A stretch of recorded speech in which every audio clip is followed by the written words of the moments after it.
Hello friends, நான் இன்றைக்கி முட்டைக்கோஸ் மசாலா செய்ய போகிறேன். அதுக்கு முட்டைக்கோஸை இந்த மாதிரி கட் பண்ணி வச்சுருக்கேன் பாருங்கள்.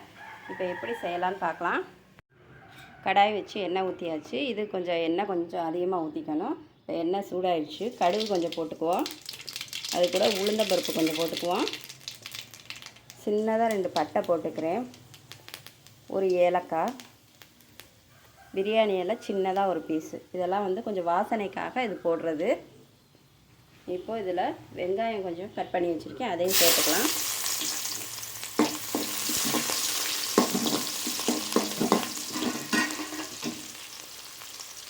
தக்காளி கட் பண்ணி வச்சுருக்கேன், அதையும் இதில் சேர்த்துக்கலாம். தக்காளி நல்லா கொஞ்சம் மசியட்டும். தக்காளி எல்லாம் நல்லா மசிஞ்சிருச்சு. இப்போ கொஞ்சம் கருவேப்பிலை சேர்த்துக்கலாம். 2 பச்சை மிளகா கட் பண்ணி வச்சுருக்கேன், அதையும் சேர்த்துக்குவோம். இப்போது இந்த முட்டைக்கோஸையும் இதில் சேர்த்துக்கலாம்.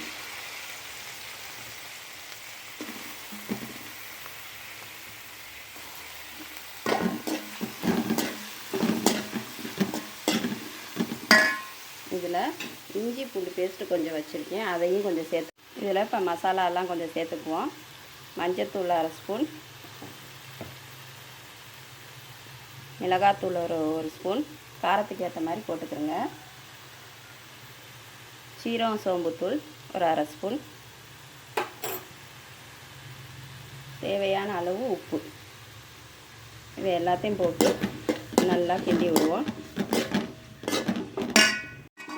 எல்லாத்தையும் கிண்டியாச்சு. இப்போ இதுக்கு கொஞ்சமாக தண்ணி விட்டு வேகிற அளவுக்கு, ரொம்ப தண்ணி வேண்டாம், கொஞ்சமாக விட்டு இதை வேக விடுவோம். ஒரு 5 நிமிஷம் வேகட்டும்.